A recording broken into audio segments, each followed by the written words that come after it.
most Bill Russell got paid at the height of his career was $100 grand per year. Yeah. That is only $975,000 in today's money. Crazy.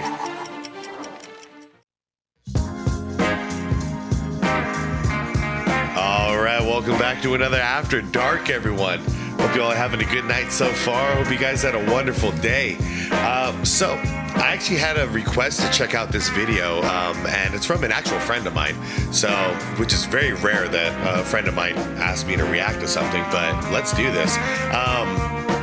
Let's see, this one is titled The Entire History of the NBA, which should be cool, actually. You know, just going through a time trip of from the very beginning to where we are now, and it's in like 15 minutes. So it should be an interesting way to go, because it's gonna, I mean, we think like the 80s and the 90s are unrecognizable compared to what's going on now, but imagine like 20 years before that and so on. So it's gonna be pretty cool, you guys. Anyways, this is from a channel called Rebound Monsters channel. I always forget how many subscribers. 3.37 million subscribers, you guys. I'm gonna leave the link down below for you if you want to check out the channel. And not much else to say other than this. Like, you know what journey we're on for. So grab a drink, grab a snack, all that good stuff. Let's do this, guys. Like the video if you could, and hit that hype button if you could. I'd appreciate it. And without further ado, I say let's do this. Let's go on a little time trip, you guys. This is what basketball looked like a century ago. And here's what it looks like. No, it didn't. Oh, no, it didn't. That was the Globetrotters. Now. So, how did we get here? Well, it all started when a teacher named James Naismith wanted to make a fun game for his student. James A. Naismith from Springfield. I did a book report on him. And I remember I started paying attention to him because 1990 was the 100-year anniversary of basketball. And yeah, I did a book report on this guy, man. That's mainly what I remember. James A. Naismith, 1890, Springfield. And the original basket did not have a hole on the bottom. So you had to go collect the ball from the hoop every time, from the bucket, which is why we call it a bucket. And boom, just like that, we got basketball. But at first, the game was complete garbage. I mean, they played with soccer balls and used wooden baskets as hoops. Yeah. It was literally basketball. And they couldn't even dribble. But the game quickly evolved. And by 1906, metal rims were introduced. They finally allowed dribbling, thank God. And the very first professional basketball league was formed, the NBL. But 12 years later, another league was created called the BAA, creating teams like the Celtics, the Lakers, the Knicks, and the Warriors. And by 1949, basketball was getting so popular that the BAA and the NBL were like, let's do it. So they merged, creating the NBA. All right, I'm already learning stuff. But despite being the #1 basketball league in the world, most players in the NBA still had day jobs, like Norman Glick, who worked as a plumber. I'm not kidding. But in 1956, one of the greatest players... That's true, though. They didn't get paid a lot of money at all. That's why I got a lot of respect for this era. They're out there busting their ass. You know, nowadays we got people who can't even show up to just play the game of basketball. Back then, not only did they show up every day, they had another job to do when they were done. Players of all time made his NBA debut, Celtics legend Bill Russell. I mean, he was so good that he won a championship in his first season and 10 more throughout his career. Monster. Yeah, 11 championships. The Celtics dominated the league for 13 years straight, but in 1959, Bill's biggest rival joined the league, Wilt Chamberlain. I got to go back to calling Bill Russell the greatest winner of all time, because it's sad, you know, like, he doesn't get involved in any of the GOAT debates and all that, because we all know that belongs to Michael Jordan. But damn, man, there needs to be an award for him. Like, he is the greatest winner of all time. Could bench 500 pounds, sleep with 20,000 women, and score 100 points in a single game, a record he still holds to this day. By the way, none of those things were ever recorded on camera, so there's a bit of debate on whether any of it happened. What do you guys think? Because, I mean, all we've really seen is the photo of Wilt holding up that piece of paper that says 100. I think it's real, because I you know, everything else about Wilt Chamberlain looks like he can get whatever numbers he wanted at any point. So I believe it happened, but yeah, we don't have proof. What do you guys think? Let me know in the comments. Was it real? The The next 20 years were a dark era for the NBA. In fact, it was almost the death of it. In 1967, a rival league was formed, called the ABA, creating teams like the Spurs, Nuggets, Nets, and Pacers. 2 different leagues with over 200 players, completely splitting the basketball fan base. I always forget the Pacers were in the ABA. Not only that, but 70% of NBA players were addicted to drugs, which was a big no-no. And by 1970, so late 70s, was that the crack epidemic? Was that what it was? Was crack? the NBA was down so bad, even most of the finals weren't aired on TV. Nobody cared about the NBA. But right before officially going bankrupt, the league was saved by 2 unlikely stars. It's why people forget, man. It's not just Michael Jordan. Before it was Michael Jordan, these 2 guys saved the freaking league. It's like Nintendo when they released the original NES. They saved gaming.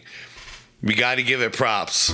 This is Larry Bird and Magic Johnson. And in 1978, they were the 2 greatest players in college basketball history that just so happened to be playing at the exact same time, leading to one of the greatest rivalries ever. They talked smack, got physical, all while dropping 20 points on each other. Damn, it became the hottest thing on TV. I'm talking 40 million viewers for a single college game. Between 1978 Still a record to this day. and 1979, Bird and Magic officially declared for the league, with Bird going to the Boston Celtics and Magic to the Lakers. Yes, sir. Meanwhile, the NBA absorbed the 4 remaining ABA teams, making the NBA the only professional basketball league. And oh yeah, in 1979, they finally added the iconic 3-point line. By the way, real quick, because I don't give this guy enough shout-outs. Dr. J, it's a shame that he started in the ABA because, like, people only give him credit for that 1 championship in Philly. But I'm 99.9% sure he won 2 championships in the ABA as well. So in my eyes, he's a 3-time champ, just like Larry Bird. NBA was suddenly bigger than ever. Hell, the league even started selling players' jerseys for the first time. And Smart it was idea. all led by Bird and Magic. But despite all that, the NBA had no clue what was about to hit them, because there was a kid from North Carolina about to change not only basketball, but the world forever. Yep, but remember, if it wasn't for Larry Bird and Magic Johnson making it that exciting, you know, keeping basketball alive, and by basketball I mainly mean the NBA, because Dr. J was lighting it up in the ABA. But if it wasn't for those 2, the door might have not been open anymore for a guy like Michael Jordan to come in and make the splash that he did. In 1982, a 19-year-old college player was averaging 13 points and 4 rebounds. Nothing special, but it was enough to help bring his team, the North Carolina Tar Heels, to the NCAA championship. Yeah, he was a role player this year.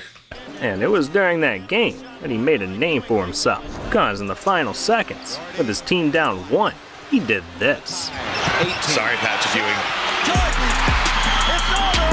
It's the beginning of a hell of a rivalry. 1982 NCAA championship. Michael Jordan was ready to take over the basketball world. And in 1984, when Jordan was drafted by the Chicago Bulls, he instantly became a star, winning Rookie of the Year. I mean, the year that he skipped, he went from being a role player to, like, he was the player of the year out there. And looking like he'd be the face of the game for years to come. But at the start of his sophomore season, Jordan shattered his foot. Meanwhile, there was another player coming out of college, ready to take MJ's spot. Oh, Len Bias? This is Len Bias. And the kid was so good, scouts were saying he'd for sure be better than MJ. He was bigger, stronger, and a better rebounder. And in 1986, he was drafted by the Boston Celtics, a team that still had legends like Larry Bird, Bill Walton, and Danny Ainge. But just 2 days later, the NBA was hit with one of their worst tragedies. Local success story took a tragic turn this morning. Len Bias, the Maryland University basketball star on his way to becoming a world champion Boston Celtic, died of an apparent heart attack today at Leland Memorial Hospital in Prince George's County. He died of heart failure because he used cocaine. The medical examiner said the cocaine in Bias's body was virtually pure, while most found in Maryland is 60% diluted. He said Bias inhaled the powder. Within seconds, it was absorbed into the blood and quickly interrupted the electrical activity in his brain, and that produced an irregular heartbeat. Len Bias tragically passed away. Absolutely tragic. Yep, absolutely tragic. And since Bird was up, this was when Bird got injured. He busted his back up. And he said if Len Bias would have worked out, he was going to retire. But obviously that didn't happen. It's tragic. It's a tragic thing. It's one of the greatest what ifs. The guy, Len never got to step foot on an NBA court, and it's a damn shame.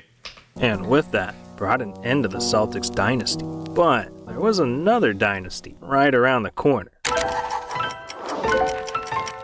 Now, a few months later, Michael Jordan returned from injury and literally became the most famous person in the world. Yeah. He won 3 championships in a row with the Bulls, released the most iconic shoes of all time. I mean, okay, to be fair, he came back in '86, and they didn't win their first championship till '91. So, it's not like it was just like that.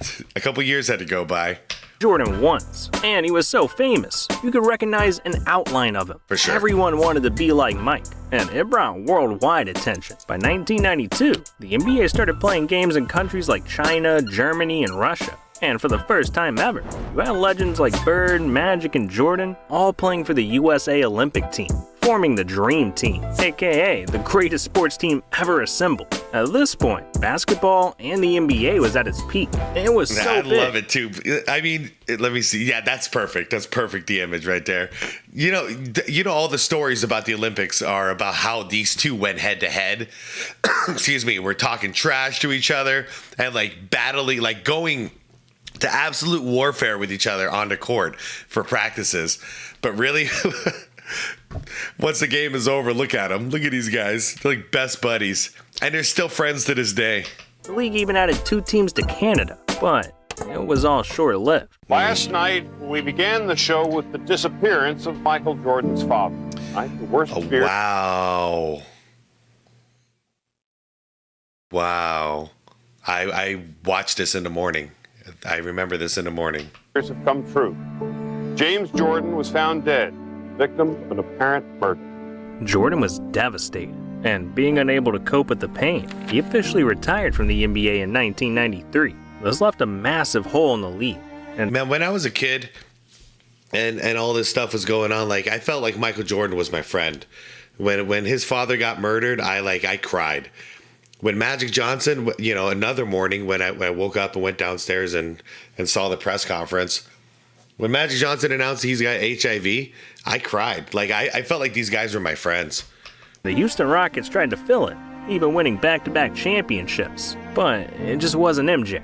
So only 2 years after retiring, MJ shocked the world with 2 of the most iconic words in NBA history. Misa back. I'm back.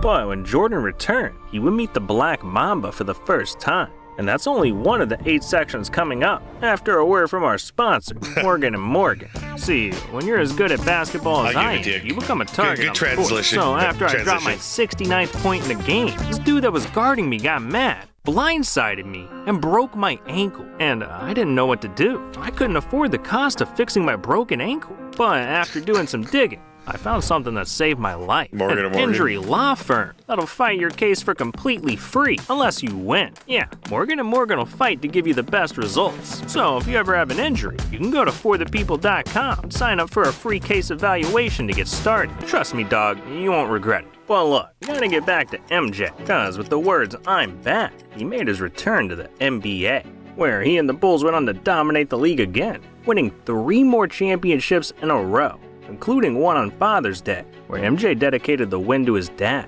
It was truly beautiful. But as Jordan's career came to an end, a new era of players were ready to take over. Players like Kobe Bryant, Shaquille O'Neal, and Allen Iverson. Yes, sir. They all brought something the league had never seen before. AI redefined how you could dribble and move with the ball. Kobe brought his Mamba mentality, while no one could contain Shaq's size. But the changes went beyond just the court. By the early 2000s, you saw more players with tattoos, they were wearing chains and jewelry. The league had gotten a complete makeover.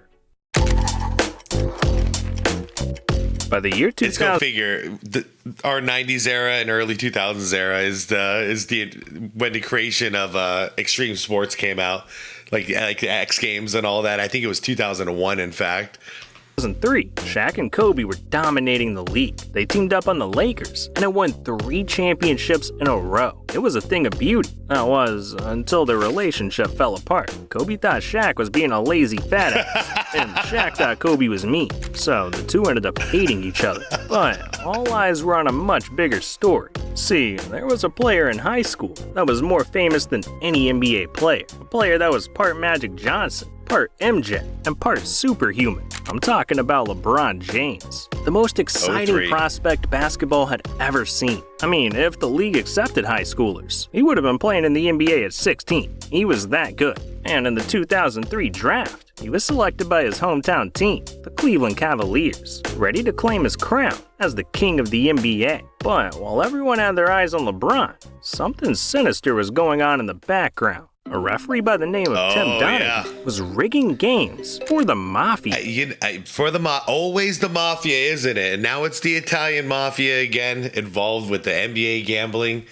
And this is very interesting because we know this has been going on for a long time. It's not just new. This was going on back then, and it's definitely going on again. We just don't know to what extent. But the CIA is still continuing to investigate the NBA, so I'm interested to see what else comes out. Chauncey, really disappointed in that guy, man. Telling them which teams to put money on. And it wasn't just a single game, or even one series. He was rigging games for 4 years straight. Yep. Tim was literally changing the history of the NBA with each game he reffed. But eventually, the FBI got involved. A 2-year investigation was conducted, and Tim went to jail for 11 months. But the 2000s weren't all bad. In 07, well, 2010, the beginning of the super team era. The beginning of the super team era. Hey, that's what I said. And the Boston Celtics, made up of 3 NBA legends, Ray Allen, Kevin Garnett, and Paul Pierce. And I know there were other super teams over the years. The 82 Sixers, the 96 Bulls, hell, even the 2003 Lakers. But for the first time in NBA... I don't think you understand what a super team is, but that's okay. History, teams were intentionally trading for 3 superstars to try and win it all. And in 2010, the Miami Heat pulled off the greatest super team the NBA had ever seen. Chris Bosh, Dwayne Wade, and LeBron. I mean, they were so good, they made it all the way to the finals in their first year. By 2011, they lost that finals, by the way. The league had hit one of its lowest points, going into a complete lockout. Basically, team owners wanted to pay their players less. Players said hell no, and the NBA shut down. So with nothing to do all day, stars like LeBron and KD went and dominated in local gyms. Some players like J.R. Smith went overseas to play, while others were forced to literally find a normal job. Wow. No one knew if this was the end Is that a real photo? The NBA. But finally, after 161 days, everyone came to a new agreement, and this marked the beginning of the absolutely ridiculous NBA contracts we see today. I mean, dudes like Timothy Mozgov, who averaged 6 points a game, signed a $65 million contract. The hell is that? While stars like Kevin Durant were signing contracts for over $160 million. To put that into perspective. So that lockout is when it all shifted, huh? I didn't know that. That's when it all ballooned. Most Bill Russell got paid at the height of his career was $100 grand per year. Yeah. That is only $975,000 in today's money. Crazy. Yeah, so that goes way beyond inflation. But the NBA But to be fair, the NBA wasn't bringing in that much revenue back then. Back, LeBron lived it up in Miami, going to 4 straight finals, winning 2 of them. Basketball was witnessing a new GOAT emerge, and the NBA was in the midst of its LeBron era. By 2014, LeBron returned to Cleveland, ready to win his hometown a ring, thinking it was going to be an endless flow of championships. But, there was a team in the Bay Area with a player named Steph Curry, who was about to change the NBA forever.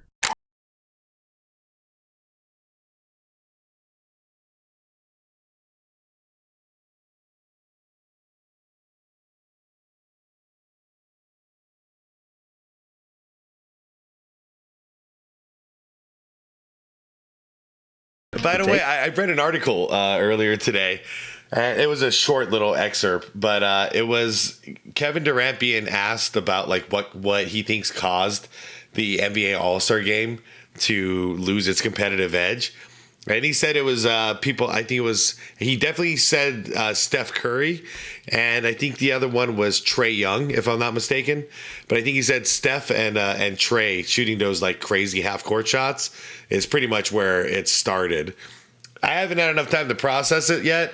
I mean, I know it definitely plays into it, but I think there's a lot more to it than that. Because it's not just half court shots. That's a big part, but it's also just like no one even like putting in 10% on defense. But I was curious what you guys thought about that, so let me know in the comments. What do you think about what KD said? Is it that simple?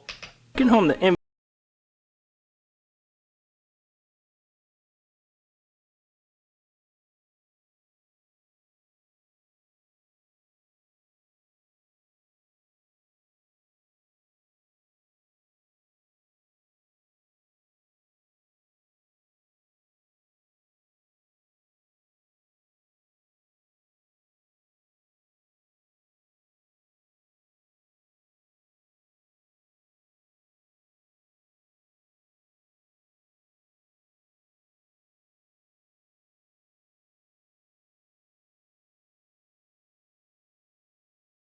five MVPs. Isn't that crazy, you guys? The last 5 MVPs. I don't know. If that's not a wake-up call, I don't know what is. However, we're preparing our young basketball players before the NBA. I don't think we're doing it right. 2019 to 2023. Suddenly, the league's best players weren't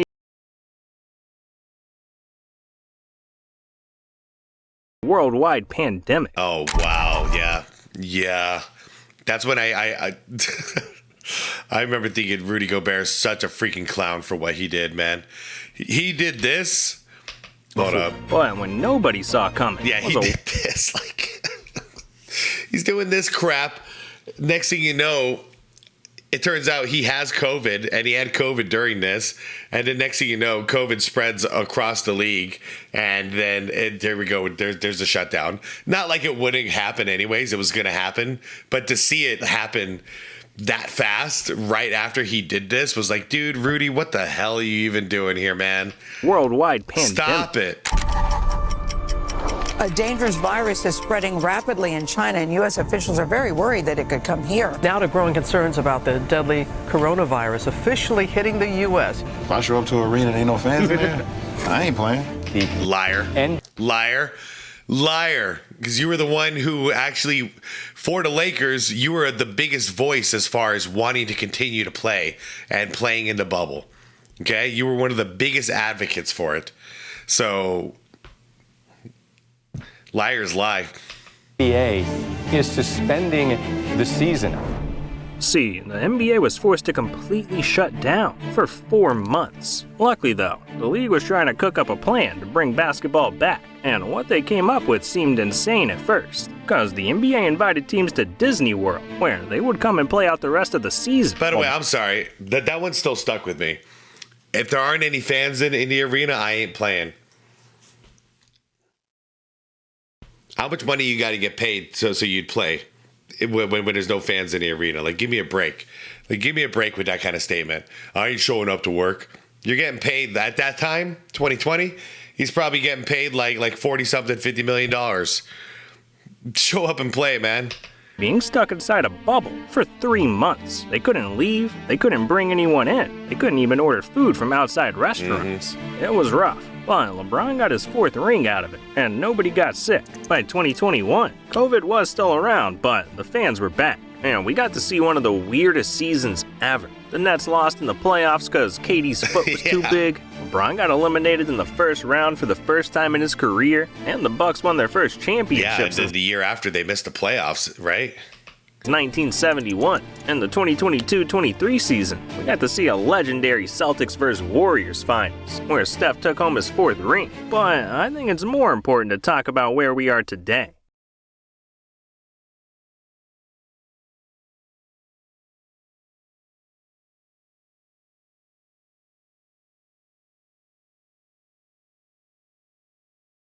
I mean, the typical retirement age for an NBA player is 35. Not anymore, not with the load managing. Now it's probably 40. Meanwhile, Jimmy Butler,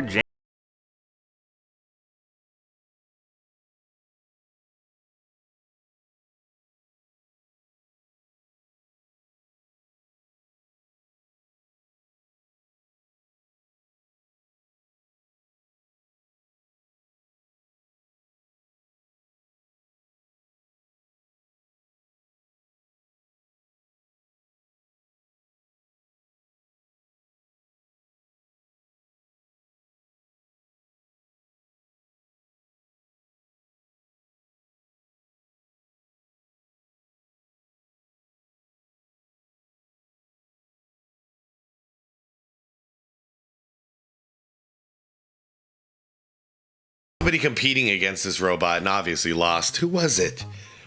Who was it in that video? It's a really good shooter too. Oh, it was Manu Ginobili. Yeah, I can't remember what video. Actually, dude, I think it was a Mr. Beast video. I think I was watching a Mr. Beast video, and yeah, Manu Ginobili went head-to-head against this robot and obviously lost. The robot doesn't miss, but it's pretty damn funny. Anyways, you guys, I thought that was a cool one. That was a cool little trip down memory lane, and wow, it's almost 2026. You know, someone told me yesterday, you know, it's closer to 2030 than it is to 2020, and I'm like, damn it, like, how the hell did that happen? And like, I don't know. I swear, 2020, the pandemic, all the chaos in the world, like, I swear, I feel like I like 4 years of my life are just like gone. Like, it was just like a blip. It's gone, and there's just like these fragments of crazy memories from that time. And I have a hard time understanding and fathoming that it's 2025 already. And I mean, in a couple of weeks, it's going to be 2026. Man. But yeah, the future of the NBA personnel-wise, doing good as long as we keep taking in European players. We'll be fine. All we need to do is fix the officiating, and I'll be happy. Fix the officiating, and we can have a very bright future. But, you know, usually when it's the end of an era, I kind of grieve it. This time, it has to happen. We got to get some of these guys out of here and move on to a different era, and hopefully it'll be a less, I guess, for lack of better words, it'll be less of a toxic era as it is now. But anyways, you guys, thank you for joining me. To my friend, if you're watching this, hope I did this justice. If I did it, who gives a shit? Screw you. What do you care? Anyways, I'm out of here, guys. Like the video if you could on your way out. Subscribe to the channel if you want more content like this. And most importantly, it's the be water, my friends.